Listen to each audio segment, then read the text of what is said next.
my chicklets.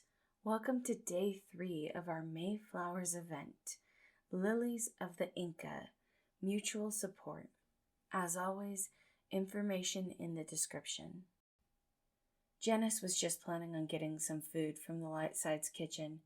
It was supposed to be a quick trip, but he could hear a familiar ragged breathing from the commons.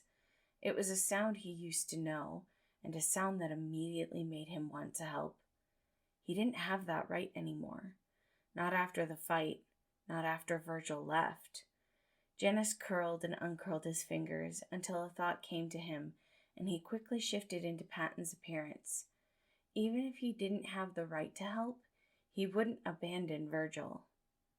"Hey, kiddo, I'm here," he said, mimicking the moral side's voice and chirpy attitude, though it was a bit sedated given the situation. "Breathe in for me. Can you do that?" Virgil violently shook his head no, his panic rising, and Janus held his hand over Virgil's knee. "We'll take it slow. You don't have to be better right away. I'll stay here to help, okay?" One breath at a time, Virgil was eventually able to control his breathing, his hands still shaking as he grabbed onto the first thing he could get purchase on. He needed an anchor, and Janus was happy to provide it. "Do you want to talk about it, kiddo?" Virgil shook his head no. "You don't have to. I'll be right here for you as long as you need." Virgil shuddered, hesitating before scooting closer to who he thought was Patton, curling into his warm embrace. Janus couldn't help but smile when Virgil eventually fell asleep, though it was a sad smile. He was not blameless in the destruction of their relationship. He had done what he thought was right, protecting both Thomas and Virgil by hiding certain truths from them. He didn't fully regret what he had done, but he regretted the effect it had had on the anxious side. Constantly being lied to by someone he thought he could trust had taken its toll, and it had broken their relationship in a way that Janus thought was irreparable. With a sigh, he stood up, scooping Virgil up with him and thanking Remus that proper physics did not always apply in the mindscape. It was easy enough to carry the taller side back to his room, tucking him into the cobweb-themed blankets.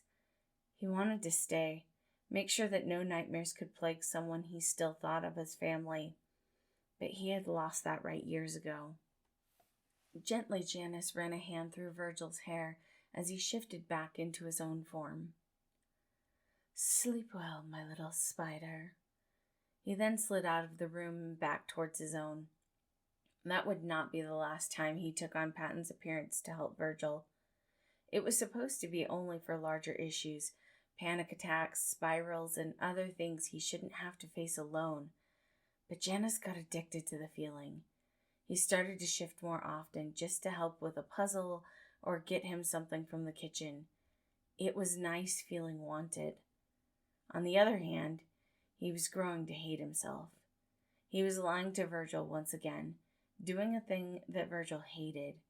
He was repeating the same habit that had broken their relationship in the first place.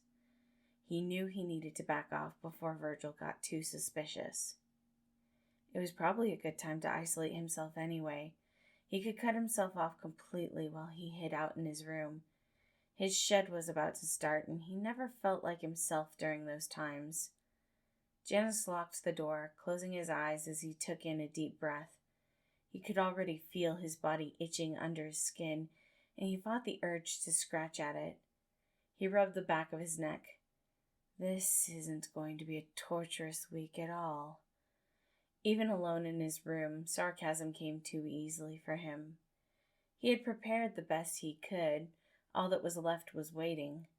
Normally his shed wasn't too bad. Remus would come in and interrupt, forcing him to think about something else. But his chaotic friend had been spending a lot of time with the others, learning their quirks and finding the best way to irritate them. Janus had never seen Remus so happy, so he didn't expect his friend to come visit him. He was going to be alone with his thoughts for the next week and a half. At least, he should have been. 2 days in, and Janus was already feeling crummy. He figured the knocking at his door was just an auditory hallucination.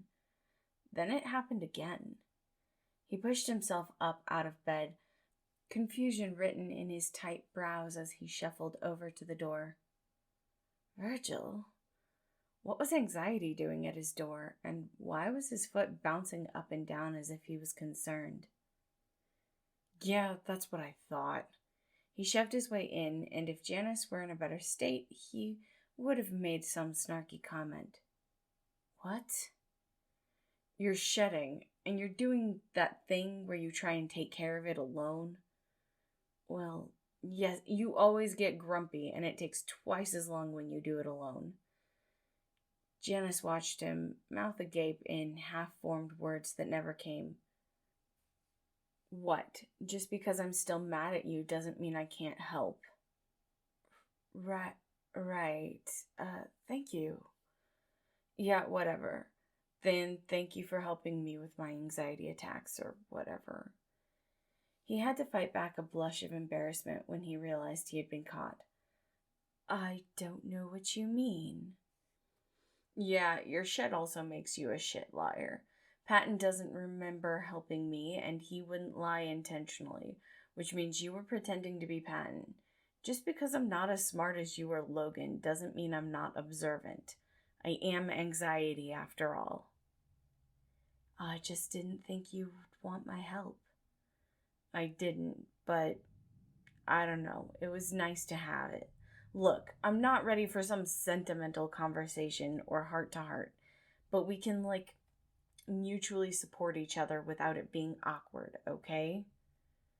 Janus nodded, finally seeming to regain his footing a bit. I believe I can agree to that. Thank you for stopping by again. This was day 2 of our Mayflowers event, Lily of the Incas, Mutual Support. I hope all of you have a wonderful day.